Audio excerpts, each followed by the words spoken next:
Good morning, afternoon, or evening, depending on where you're tuning in from, and welcome to INE Live. I am your host, Jack Reedy, Director of Cybersecurity Content, and today is Tech Tuesday here at INE. We are thrilled to be here today answering your questions about all things in the cloud environment. With me, I have two of our incredible cloud experts here with us today, Mike Pfeiffer and Brooke Seahorn, and I'll introduce them in just a moment. First, as we do each time we stream on INE Live, I would like to let you know we are streaming live across a multitude of social media platforms right now. LinkedIn, Facebook, YouTube, Twitter, and Twitch, just to name a couple, because this week we have expanded to include the Pentester Academy and Cloud Skills communities as well. So, welcome to the show, and please be sure to like and subscribe on your social platform of choice so you can stay in the loop whenever we go live. Also, we want you to get involved. Talk to us. Talk to others. Please join the community. Say what's on your mind. Our team is monitoring the chat, so if you have any comments you'd like to drop in, feel free to throw them at any time. If you have any questions, just throw a Q in front of it at the beginning so we can find those easily and they can send them over to me. We'll get to as many as we absolutely can today. So excited to be here with you and continuing to be value added. With that, I'm going to go ahead and bring in today's panel of experts. First off, we have our Director of Cloud Technology Content, Mike Pfeiffer. Mike, welcome. It is definitely a pleasure to have you back. How are you doing today? Hey, Jack. Super excited to be back, and quite a pleasure for me as well. I'm super pumped to be here with everybody.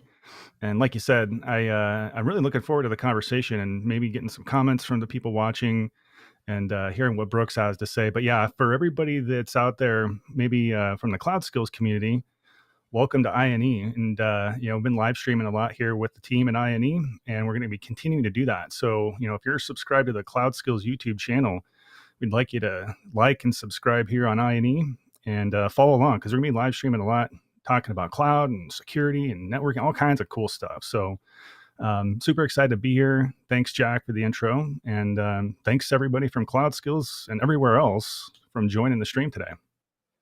I'm so excited to be continuing this and the growth of our community as we go and, moving on in our training and being able to make sure that this is accessible to everyone.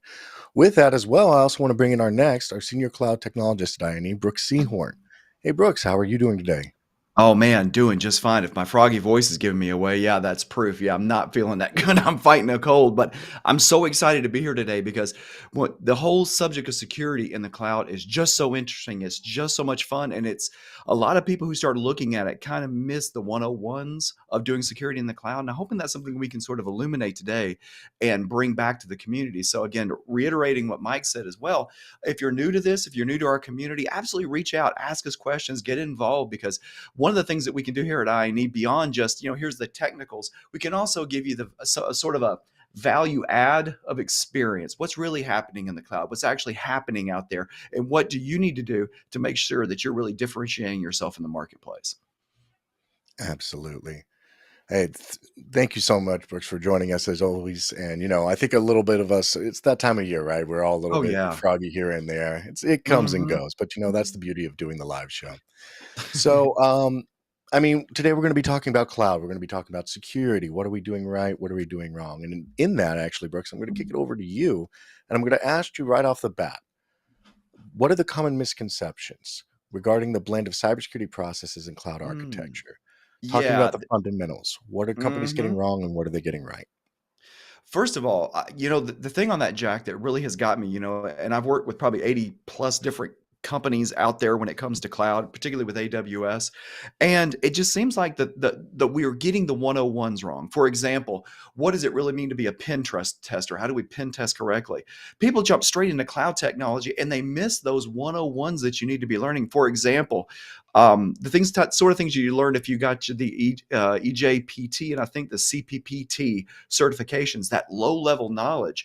Just because you're in the cloud, that stuff doesn't go away. It's still there. It's just you have sort of a rented infrastructure that you're running on. The same skills, the same technologies, the same approaches apply. So make sure you've got those 101 skills. Also, and this is sort of a fun thing I've always noticed myself. It changes the culture when you go to the cloud when it comes to security. Jack, I used to tell people this all the time. Like, if I was in a big room, let's say there was like 300 people in there, and I was up on stage, and I would say, just kind of, real innocently, I'd say, "Who all here is in security?" And you'd see a couple of hands go up, and then I would say, "Okay, who all here is in security?" And then eventually everybody go, "Okay, yeah." Everybody's hands goes up. We have to take this approach when you go to the cloud. Everyone has to be in security from this point on, because there's so many things that you can get wrong when you're able to accelerate your deployments of workloads much faster by using cloud technologies. Like, one of the things that AWS likes to say, and actually all the cloud providers like to say, is you can go global in minutes. Well, from the security team, there's a major problem. You can go global in minutes, which means that suddenly the security team is scrambling to find out what is going on, what's happening, where is this going, what are the local rules, what all these sorts of things. When that happens, it's too late for the security team, because now you're starting to stop the whole process from moving forward. You're going to get blamed for slowing down velocity, and the list goes on and on. Security has to shift left when you go to the cloud. It has to become job zero. There's actually, and Mike, you're gonna know who I'm talking about, so don't say the name of the company. But there is a company that I went to. Let me get a sip of water real quick so I can tell the story. They used to have a security office in this beautiful, really, really cool office they had. And I think it happened about a year before I got there. They actually closed the security office. And all the security people were like, "Are we losing our jobs?" And their CIO said, "No, no, no. You just can't sit in there anymore. You have to sit out here with the development team, with the database team." And they literally, and it's sometimes I wonder, Jack, if they got the idea from the military and reporters. They say, "Look, you're going to embed. You're going to be Mhm. on the developers team, the security team." And it's that kind of 101 stuff. And this, I haven't said this before. This is the first time I'm going to say this out loud. Um, I can tell you this. If you look at the companies that are doing fantastic in the cloud when it comes to security, and those that are falling behind, it looks like an inverted sine wave. It literally, like, let me just get my finger here so everybody can see. Oh, thank you. So it Mhm. goes, starting over here with not doing so well, it looks like this. It goes down, it stays flat, and it jumps back up. What I have noticed is this: the companies that are doing best are accelerating away. They're getting better and better and better. And the teams that are the companies that are not doing well when it comes to cloud security, they're falling behind. And one of the quintessential elements is the fact that they've said security is job zero, and we're going to embed into those teams. By taking that, and to keep in mind, we've been talking about this for years. We talk about the fact that, why are we siloing? Why is the database team here? Why are the developers here? Why is this and this? Security has to be the same way. And it's such a simple thing. It's such a 101 thing to say, look, do the basics, embed with all the other teams, security team. So as things roll forward, you're part of that. And I was wondering, Mike, in your experience working with different teams, have you seen anybody who's done that, and kind of like, what was their experience doing things like that? Yep, absolutely. I think what I've noticed over the last couple of years working with teams is it's been an evolution and kind of like Mm-hmm. a learning process, right? Because the cloud fundamental stuff is something that kept enterprises especially challenged, just to figure out, hey, how do we map stuff we know on prem over here to Mm-hmm. do compute and storage and all these things? And it's almost like in the early days, the security was an afterthought, just to your point. And I think Exactly. now it's starting to mature, and people are realizing that this really is like a security first almost conversation, right? Like, You're right. you can really get yourself into a lot of trouble. And I used to see that all the time when I would go into an enterprise and they would just kind of like started going without any kind of plan. Next thing you know, not only are you spending too much money, but you're like just leaving stuff open because just out of ignorance, because you just don't know yet, right? So Mm-hmm. I would really echo what you said, is that I think there's still a lot of companies that are just getting their legs under them. And on the advanced side, there's a lot of opportunity in the cloud security space. I think as a practitioner, for individuals, right? And this is a really interesting space to be in, because sometimes it could get kind of like, when you're working in cloud, it can start to feel like, geez, do I need to be a programmer? Do I need to like write all this code and do all this, building apps and everything? And there's Right. awareness that Right. needs to be there. But I think that security space is a really interesting spot for a lot of people. Mm-hmm. because I mean it's so paramount, and we've all seen the like the exposés and like the news stories of somebody leaving something open Mm-hmm. and they're exposed and now they're on the news, right? Nobody wants to be that organization. So yeah, I totally agree. Yeah, Absolutely. I used to I used to say the whole thing about if you want to see a company that needs some help, look for those open public S3 buckets because that is such a 101 thing. People get that messed up. And then the security teams running to catch up. I mean, I'm talking about real war horses that on-prem really knew what they were doing. Going to Yeah. the cloud, yeah, get those feet under you. Absolutely.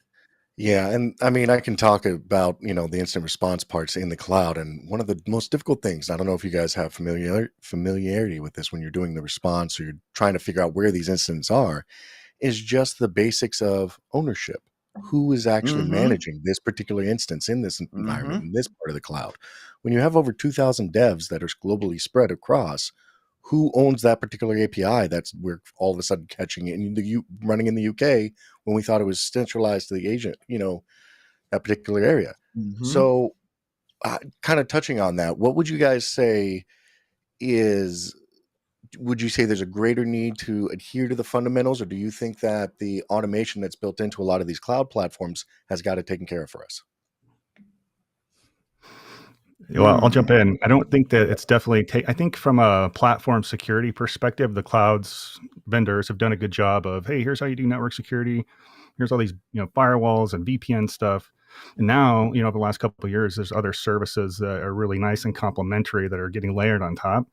But I don't Mm-hmm. think that every scenario is going to be covered depending on the organization's goals. So I definitely don't want to put out a message of, yeah, like it's solid and ready to go in every scenario. There might be times where you need to, as an organization, leverage some kind of third party technology, depending on your goals and all that kind of stuff. So it is getting better. And one of the things, Jack, that I think I've noticed a lot is that the cybersecurity kind of mindset and the things that you guys really focus on might not be something that, especially like in our community of cloud skills, we're always so focused over the last couple of years on just the basic security and the engineering side.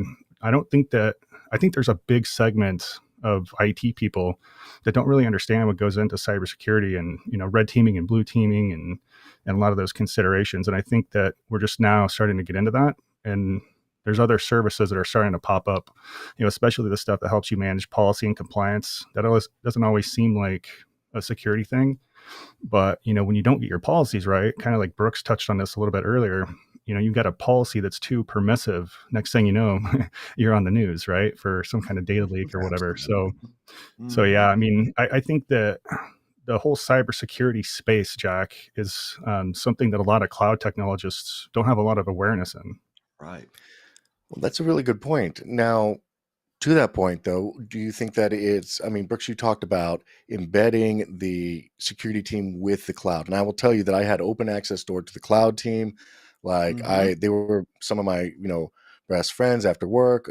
I really went, I had no problem walking into the cloud at any given point in time, CCing them on emails or, full transparency walking into that team. And I think that that's where I had a lot of success, even though I still am reporting difficulties. I Mm-hmm. consider my experience to be a success story and still reporting difficulties because it's an evolving technology.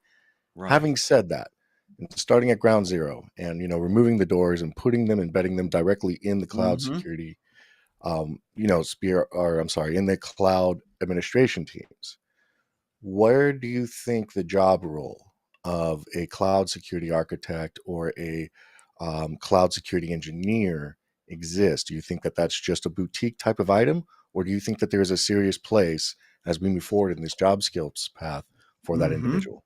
Oh, it's very serious. And the thing is that it's evolving and it complements what's going on there. It's not a negative. Security has been viewed by so many people for so long as a negative thing. And if it's a negative thing, you're probably doing it wrong, which is why, Jack, when you say it was a positive experience, because, if I'm like right now, I'm learning Rust and I can see where I can make some big mistakes with my applications. Jack, I want you to catch it early, man. I want you real early to say, that's broken, man. I don't want it to I don't even want to get to testing. I don't want to be embarrassed by that.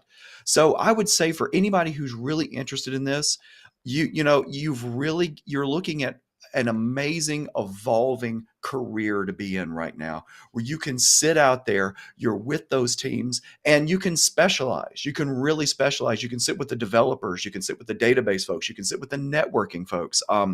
I think one of the most interesting conversations I had right before I went to Amazon was with an old warhorse security guy. And he did not like the idea of taking his stuff to the cloud. He's like, this isn't going to work, and da-da-da, security. But then once you explain to somebody like that, hey, you're going to own the templates that create the policies. There's not going to be a book. I was looking for a book. Yeah, like there's not going to be a book where they're going to like type in stuff. You're going to give them a template and say, this is the thing that you're going to implement in the cloud. They have complete control over security at that point, unless somebody is clicking around. They have complete control over the environment. There's actually a major airline. They went as far as to do this. The infrastructure templates, because they use infrastructure as code. It was all in Terraform. It's owned by security. It is not owned by networking. It's security owns that stuff. And they're the ones who say, this is what you use. This is what you do not use. And then that way they're sure that what's rolling out is going to comply to everything that's in their compliance package. So you can see where that role, talking about Mike, Jack, where that sort of thing, that role is just going to get bigger and bigger and more important and more important. But it's going to require a lot of study, a lot of passion, a lot of really getting behind the wheel and finding out how this stuff works. Absolutely. Mike, I mean, what are your thoughts there when it comes to that particular role? Yeah, I really agree. I think that's going to be a specialty thing. I think what's happening right now is, cloud engineer is kind of like an umbrella where an organization just like, geez, man, we're trying to figure this cloud stuff out. So we're going to hire a cloud engineer, maybe an architect, right, at a bigger organization to like really design things. But security needs to be on all those layers. And I think what we'll eventually see as the industry matures and as we collectively grow our skills in this evolution, there will be people, it probably already is, right, where and actually off the top of my head, I just remembered a friend of mine who works for a very large consulting company that's just building a team for cloud security and focus on that completely. Yeah, I think it's like, excuse me, it's already happening. And I think that long term, like that's going to be a thing. You're not going to think about, I want to be a cloud engineer.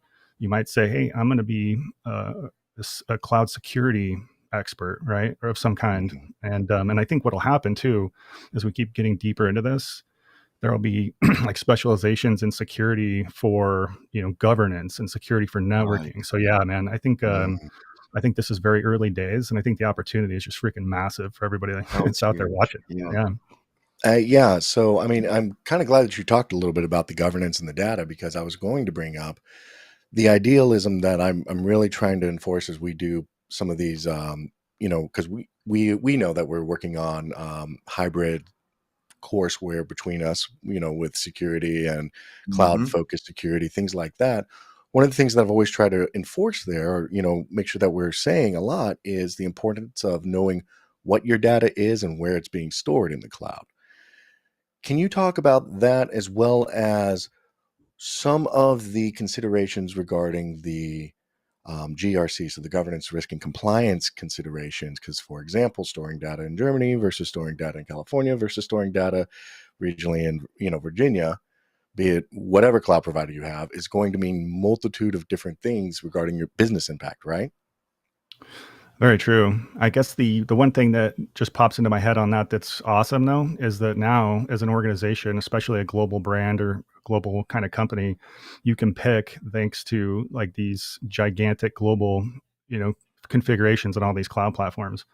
I can decide, I need to make sure that I store my data in Germany and it never leaves there. And since that's your idea and it's you doing it, the cloud platforms won't change that. So that's one of the good things, is like, once you understand kind of the architecture and the layout, and Brooks kind of talked about it earlier, being able to go global in minutes. I mean, that's a real big thing. I know, and you guys probably experienced it too, earlier in your career, before there was cloud, it was much harder, like doing actual real data centers and this kind of thing. So it opens up some really interesting scenarios. And now we've got things that, and Brooks, I know that you're obviously a big AWS expert.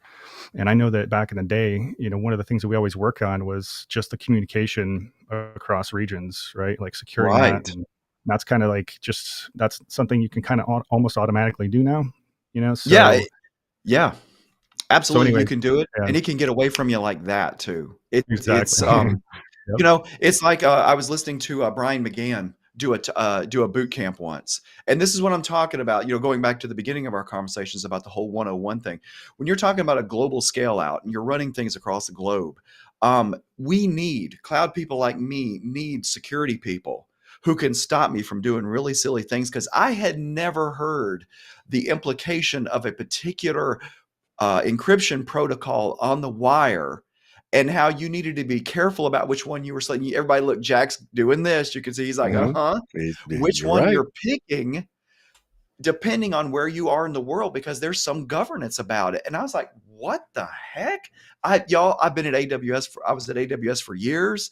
I was with the DoD for years. That is the first time I heard that. And I was stunned to hear Yeah. it.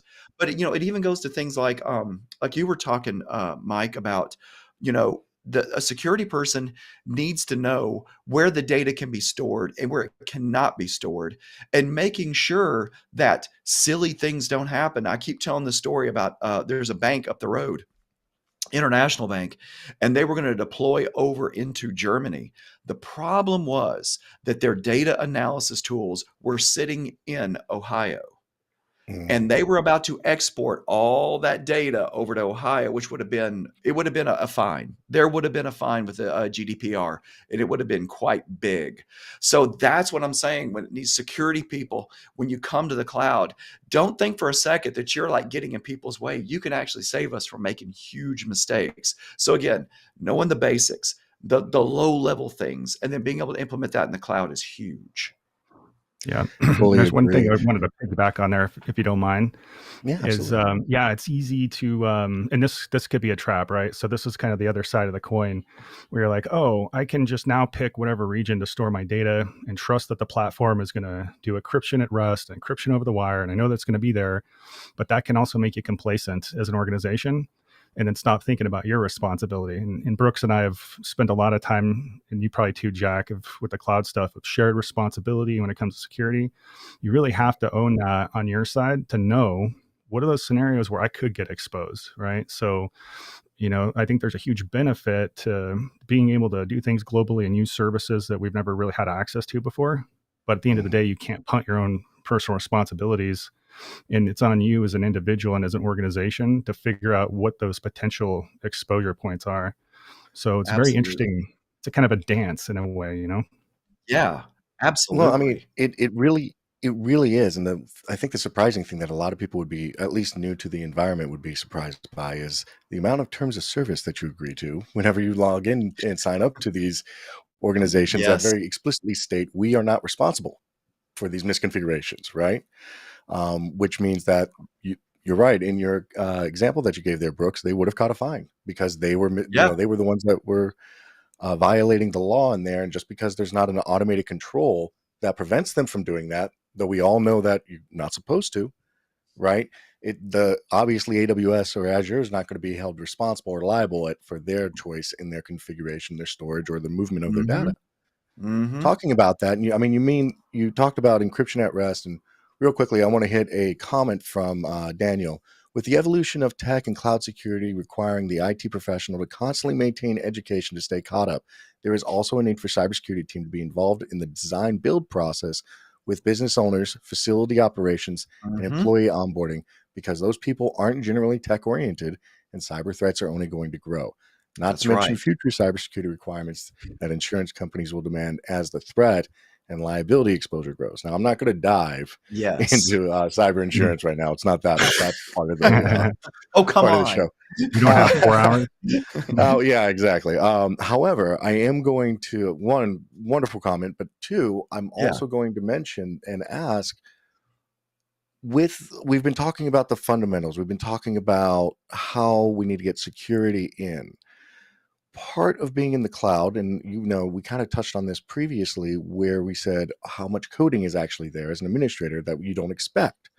How Mhm. important, and do you see, again, another job role that's kind of, it seems boutique, but what is the viability of DevSecOps individuals in the cloud environment? Are they important? And do you see growth in Mhm. that career field as well? Uh, 100%. Yeah. I Go mean, ahead, I didn't mean to cut you off there, Brooks, but Mike. Oh, I'll go ahead. chime in my 2 cents and then Brooks can go. I was just going to say absolutely 100% because everything that we're doing in tech is kind of leading us to learn the patterns of software development, right? And the way that software gets deployed these days in a very successful way is through continuous delivery, and it's all pipelines, right? So if you're doing things that is going to allow your organization to go really, really fast, which is what everybody wants, so they can compete in the marketplace, you're going to need to adopt those patterns. And the point that was made in the previous comment is right there. As you dive into these new ways of doing things and going faster, right, you're opening your potential for exposure. So security in that pipeline process of, knowing the way that the developers work on code, just understanding the framework, right? Not Mhm. like, oh, I need to be a computer science master's, graduate, but understanding that, hey, when code gets checked in, whether it's infrastructure code or we're building an app, right?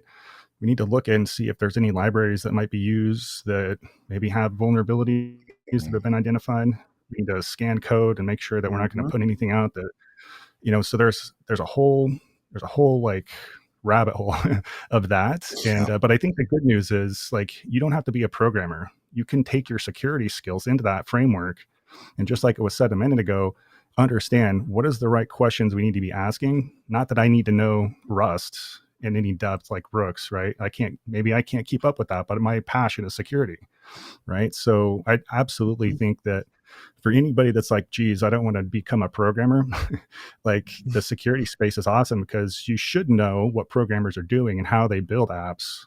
But it could be your job to make sure that, because the biggest thing with devs, and I bet Brooks would agree with this, and probably Jack too, right, is they're worried about building the app and they're not so much thinking about the security, because that's always the hardest part of building an app. That's I right. saw a meme go by the other day where it's like, it's always fun to build an app until, like, you got to do the auth piece, right? And it's just like a disaster, right? And so then it doesn't become fun. So, anyways, yeah, I think that's kind of how I look at it. I think the DevSecOps space, whatever that role ends up being called, massive, huge opportunity, and probably one of the most important. So, with that, what do you think, Brooks? Oh, absolutely. And it's funny to me because, from the gray, I've been doing this a little while. I remember us having conversations like this back in 2003, 2004, which was, hey, I'm a network administrator, but I'm starting to feel like I need to learn how to do some coding or some scripting or something like that. And the cloud has just really pushed that forward because now with infrastructure as code, with things like Terraform, or if you're an AWS cloud formation, it's code. It's JSON. It's easy to read, or maybe it's YAML. It's easy to read. But the fact is that you're just going to see more and more of other things like really simple Python scripts that allow you to automate in the cloud the things like doing remediation, checking for vulnerabilities. It's going to be part of your SIEM, the whole security incident event management. That sort of thing will be there. So I don't think in any way, shape, or form, any time would be lost on your skills if you took some time to learn, like Mike was saying, how do coders work, understanding a CI/CD pipeline, understanding DevOps, but then getting your hands a little dirty with some code, particularly with Python, so that as your company, as your organization moves, you can leverage that skill. You can't go wrong by doing that. You just can't go wrong. Absolutely, absolutely. So I'm going to give us a couple more questions real quick. And these two seem to be hand in hand. So Sever had asked, would it be wrong to say it is a smart move for a network engineer to transform to cloud network or cloud security, I believe is what they meant. And then Mhm. Hassan asked how to become knowledgeable in both cloud and cybersecurity. So I think these two are hand in hand, where is it a good move to transition to the job role, and how would you do that? So I'm going to kick that over first to Brooks real quick. Mhm. The cool thing about it is it's not really a transition. It's not a move. You're just taking those same skills that you learned for on-prem and applying it in the cloud. Remember, cloud's a marketing term. That's all cloud is. It's a marketing term. It's just rented off space data center is all it is. All the same things apply. Now, there is an element that says, no longer do I have to worry about the lower level stuff. AWS, Azure, GCP, they're making sure, people can't tap the wires and stuff like that. But the same skills that you have are critical when you go to the cloud. And in fact, they're more than critical because, and I forget who actually, let me see if I can scroll through here real quick and see. It was Roy said networking. No, yes, networking in the cloud still exists. But the problem is that people don't know how to do networking on-prem. They sure don't know how to do it in the cloud. So what you're going to find is not that it's a transition that you have to make. You're going to find it's actually just a migration of your skills to a different environment where they are critically needed.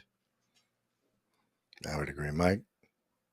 Yeah. So, kind of an interesting question, right? I think that networking is also another specialty area, but I think it does make sense for you because, like, if you're a network person, you're coming into the cloud, you're going to be helping people deal with, connectivity where security is paramount, VPNs, all that kind of stuff.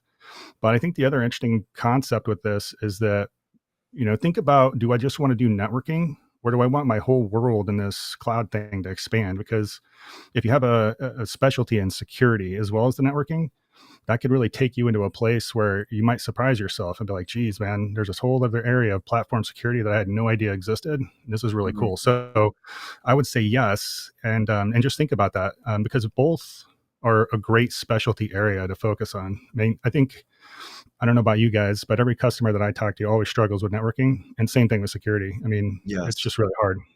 I cannot tell you how many times I've given an IPv4 subnetting class just from the hip, right?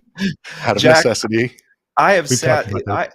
I have sat in front of some of the top 100 Fortune companies, and I was just about to teach VPC, and I'll be at a whiteboard and I'll say, "Hey, real quick, 192.168.0.0/16. Can anybody in the room tell me what this is?" And it's just nothing but dial tone. It's just like nobody can talk to me about it. So yeah, you have to slam on the brakes and teach 101. And that goes back to what we were saying earlier. It's these sort of core skills that you can get in security and networking. They will transition very nicely to the cloud. So as far as, do I make a transition to it? No, it's just a new set of skills you're going to pick up on top of a really strong core of what networking really is, what security already is or is on-prem. This is going to make you dynamite in the cloud. I would fully agree. It's it's an adopting another technology and adding it to your toolbox, if you will. It's kind of, at one point somebody taught me how to splice fiber cables. Splice fiber cables. I don't know why that was difficult. Anyway, point being, the I haven't used the skill since. I learned it when I was in the military for a brief second. Never finished the certification.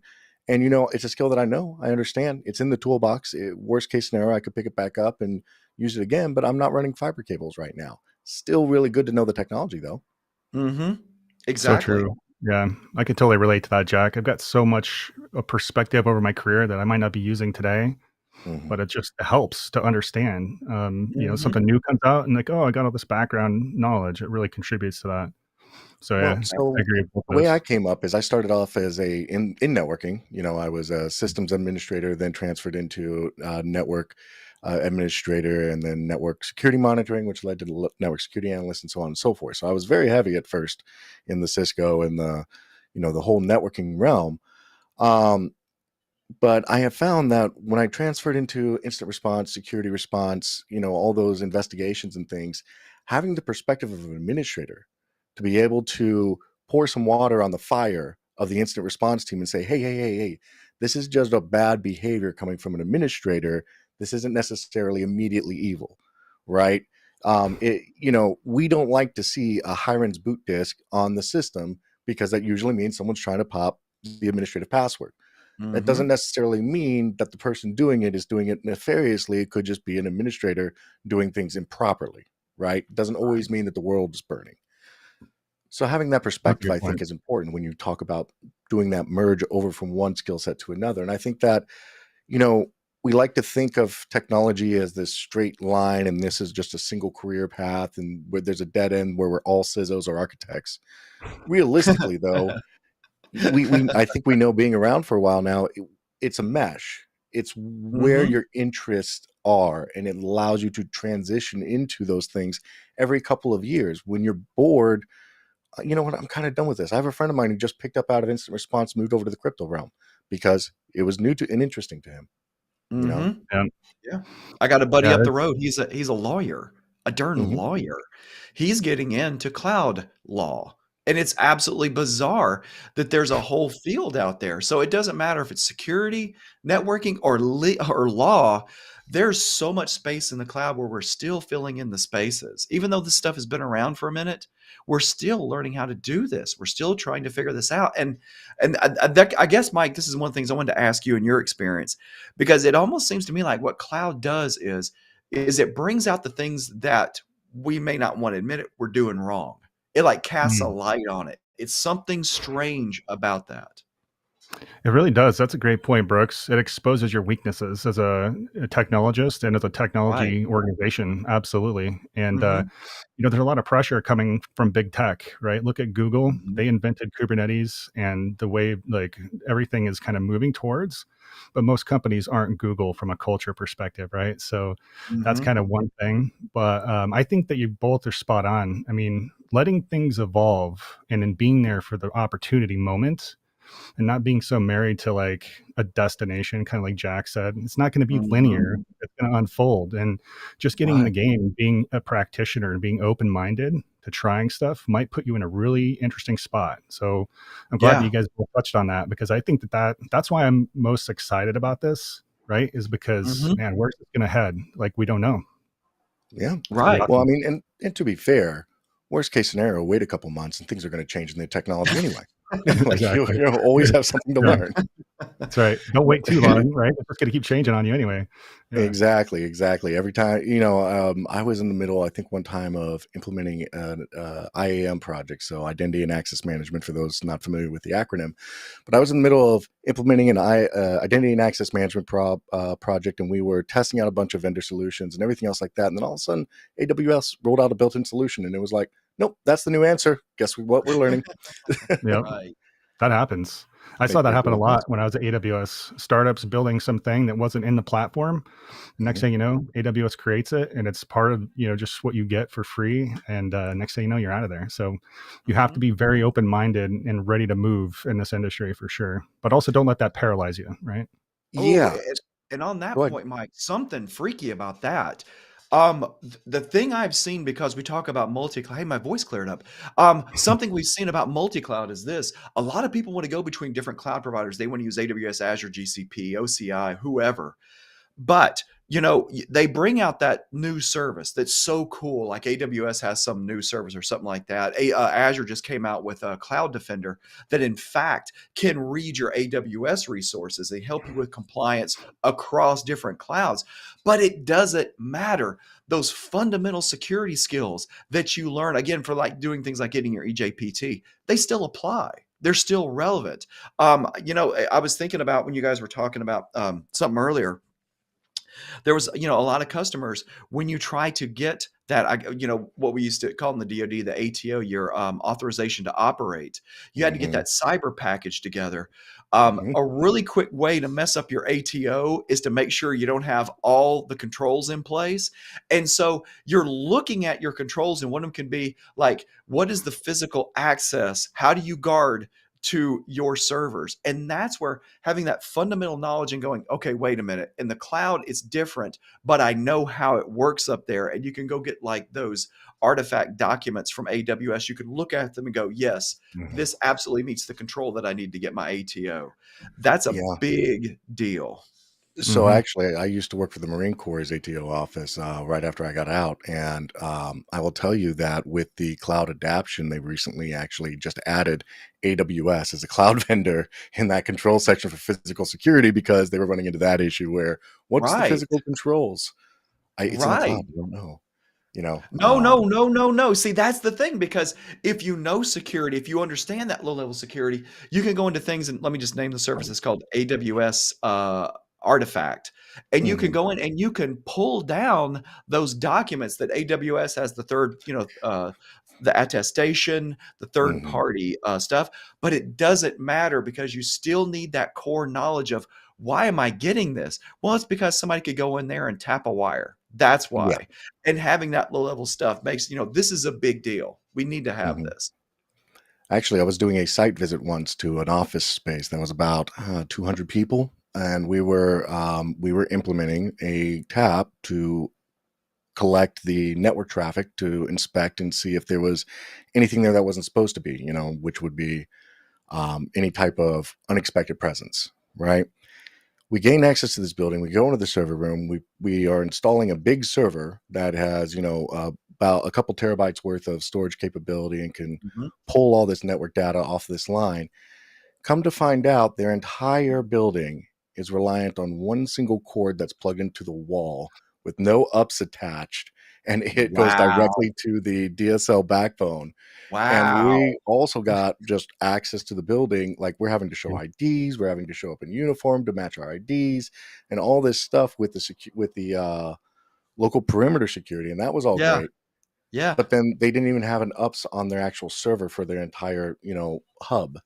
And I was like, if I Yeah. unplug this right now, if I'm pen testing you, you guys are done. Like, just unplug this and denial of service Crazy. because your power went out. We had an absolutely awful security review once.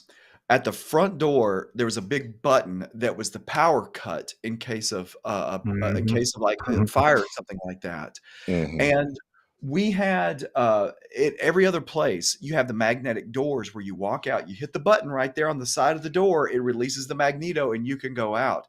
We were under a security audit, Jack, and somebody said, "So y'all look pretty secure here, except you've got one problem." And we said, "What?" And he said, "You don't have a covering over your shutoff valve or your shutoff button." And literally, it was like time slowed down as this guy just started leaning back, Mm. hit the button, all the power went down. And we Hmm. realized, oh my goodness, as the temperature in there just started going through the roof.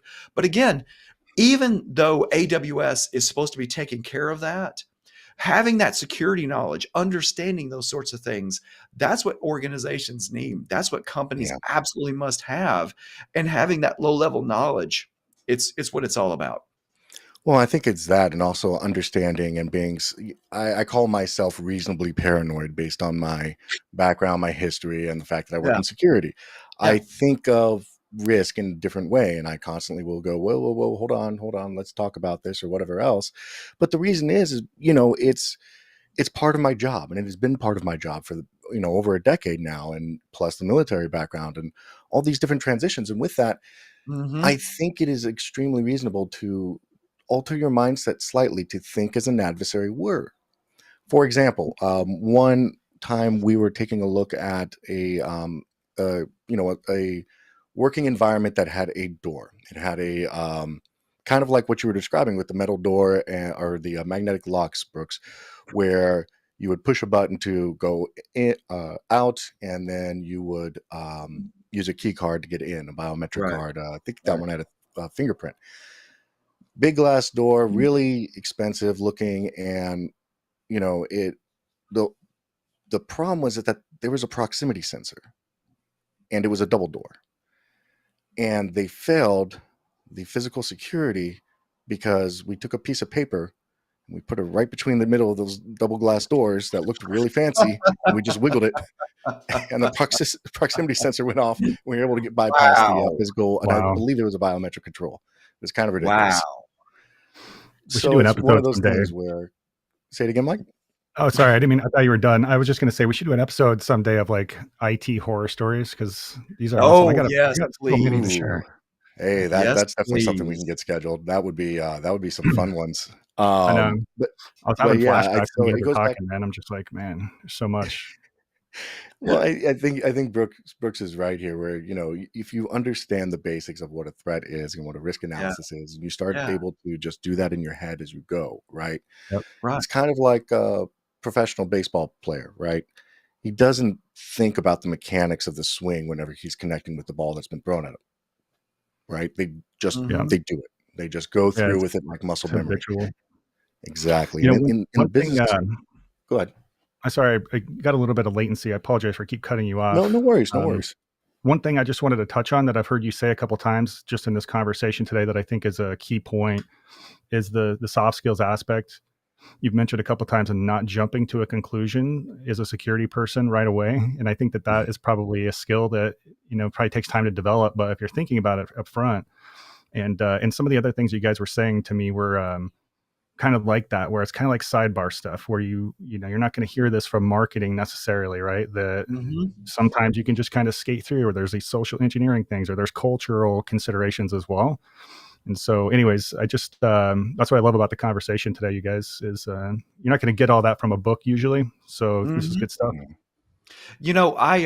Speaking of, I mean, that whole cultural thing, man, unless you've lived it a little while, you just don't think about it. And when you run into it, it's absolutely shocking. I mean, I've worked with an organization where they had a security problem that was embedded in the culture. What I mean is I stood in the front of that room, and it was like a big company. And so all these people back here were coming to see me run my mouth about AWS. I literally could see like 3 different groups sitting there. In the back left was the developers. In the back right was another group. And in the front, there was a different group. And you literally could see there was no interaction between it. And I had spoken. It turns out the people in the back left, that was the security team. And I went to them and I said, y'all can't keep doing this, because the developers are going to go to the cloud. They're going to start going 1,000,000 miles an hour, and it's going to be too late by the time they've deployed the asset. It's going to be way too late. And they don't know the things about security that they need to know from keeping from making a mistake. You guys have got to go help them. So I think for a lot of people, if you're in security, if you're going into cloud security in particularly, realize you're there to help. You're a big deal. We need you to help. So don't think of it as a negative thing. You need to be there. It's desperately needed. Yeah. Kind of like a clear throat. Ugh. I would fully agree with you. And I think that, that speaks more towards a positivity within the culture of cybersecurity. That is something that I'm also a big proponent of, because it does nothing to punish a user if they click on a phishing link. What ends up happening is they don't tell you when they click on a phishing link. They try and hide their mistake. So you're still compromised, but you just don't know about it. You don't have the, user self-reporting anymore. Same thing goes with the cloud technologies. It does no good to isolate. It does no good to not work with or to hinder communication between the teams. It also does no good. So one of the things previously as well that I have seen done is the third-party security teams were able to talk directly with the developers and managers of the cloud instances, bypassing incident response, because, as you said, it moves globally at the speed of light. And so they need to talk to resolve the incident, and they can't wait for politics or communication emails back and forth between a multitude of SOCs. Right. And I mean, just that's a great kind of wrapping up a lot of the stuff we talked about today, because the companies that are able to go fast in the future are going to be the ones that don't do that stuff, because it's going to slow you down, right? It's just really fascinating. It's much different than things used to be when I was starting out in tech. I can tell you that. Wow. Absolutely. Yeah. A lot of opportunity. And the thing is that that distribution between high performers and low performers is getting further apart, and it's really freaky, because if you look at the research studies where these companies are reporting on what are your capabilities, for example, how fast can you recover from a security incident? There are companies out there right now, y'all, that can recover in about an hour. And that's amazing. There's other companies out there that are reporting it could take them up to a month. And it has to do you know the basics? Are you automating? Do your security team know those extra skills? Like, how can they implement things in code to get stuff done really fast? It's kind of a big deal. I used to be able to, when it came to response, I used to be able to isolate any user account within about 10 to 20 minutes, because we needed to be able to kill the sessions, reset the password, and respond that quickly. And we found that would at least limit and contain the instance to just the standalone system, right? Exactly. And that's the thing, Jack. That's where, when you get to the cloud, understanding what some of these cloud providers work in terms of their technology is paramount, because you may think, well, I need to create all this stuff that's going to isolate them. Where in AWS, it could be a single IAM policy that you suddenly drop, and suddenly that user is excluded from everything. You just do one thing and they're out. Knowing how to do that in the cloud is huge, because obviously that's where everybody's going right now. And it's not even necessarily that you configure it yourself. It's just knowing that that's something that needs or should be around as a security practitioner, and then you work with the individuals to get it coded as well. Right. There's actually a company I work with. Oh my gosh, it was the strangest company ever. Their office, it was in California. It was about 15 feet wide and it was 60 feet long. It was the weirdest company. Yeah, wait, Mike, it gets worse. The bathroom was on the far end of the building. And what the developers did, because they got tired of people getting up and going like, oh, it's, there's people in there. They actually put a stop sign up that you could read all the way back, red, yellow, green. But what they did, for example, their security team literally had an IoT button that they could hit that would isolate their cloud if they thought something was really bad going on. Oh, wow. Think about that. I mean, they know the basics of security. They know the cloud infrastructure. They know something about, how can we automate stuff like this in Python? They put it all together and they've got this amazing solution where if everybody yells, oh no, we're being attacked. No, we're not. Got the hard line. Exactly. It was Right. a hard line cut. Exactly. But the thing is right next to it was a green button. You could hit it and it would bring everything back up. Absolutely fantastic. I feel bad wow. for bringing your child to work day because my kid would be going back and forth, back and forth, back and forth. It's like, why do we keep going up and down? Like, sorry, that was my kid. Okay, guys. Well, we are coming to the top of the hour. So what I'm going to ask of each of you real quick is call it 60-second outro. No, 60-second last thoughts. So let's hear the two big things that you wish companies did better in cloud security, starting with you, Mike. Wow. Yeah. So the two things that I wish companies did better with cloud security, number one, educating their employees and giving their employees time to ramp up on that stuff.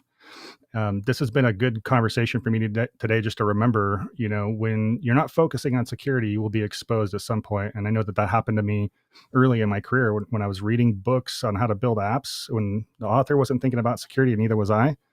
That's what happened to me. My apps got busted later. So I think the number one thing is training your teams. And then number two, have, a cross-training conversation. If you've got people that are developers, architects, what have you, networking, I would say have them cross-train in security as well. Because to this point of all these conversations in this episode today, you're going to need it at some point, and the lack of perspective could get you. Yeah, I fully agree with that. So on to you, Brooks, the two things. What are the two things that you wish that companies were better at for cloud security? Well, first of all, my two are under the two Mike just said, because I can't say enough about that. That's exactly right. Education is huge. They're going to make mistakes unless they've got the education to go, oh, that could be a mistake. But I think the thing to me more than anything is just get the 101 right. Just get the basics right. Because like one of the questions I used to ask folks was, who owns your account in AWS? Like, where's the credit card? What's the mail address that AWS is going to use to communicate with you? Are you using MFA? Do you have log centralization? Make sure you're doing the basics right. And there's a lot of tools built by these cloud providers, for example, AWS Inspector, that'll look at your account and let you know where you're making those mistakes and things like that. And finally, get your cyber team to go to the cloud. Get them the education that they need so they can take those core skills they got. Maybe AWS has got something. Maybe Azure's got something. Maybe GCP's got something that's automated that can make things much faster. But it's going to take their insight to really let you know if that particular service really fits what you need to make sure that you've got your security vulnerabilities covered. Excellent, Brooks. I appreciate it. You know what? I will share my two as well. I'm going to say one, data asset management. It is an asset. It's what you run your business on. It's something that you should definitely focus on and keep a record of. You should know where your data is and, know how it's being used. And two, this one's really simple. Know how to respond. Plan out a response strategy. Plan out how to isolate either accounts or credentials or permissions in some way, shape, or form, and practice it on a dummy account. If you have 2,000 instances up that are publicly available, websites, be it wherever or whatever, and there's backends tied into each or every one of them, you need to be able to shut one of them down without losing entire visibility across your entire network. So practice it.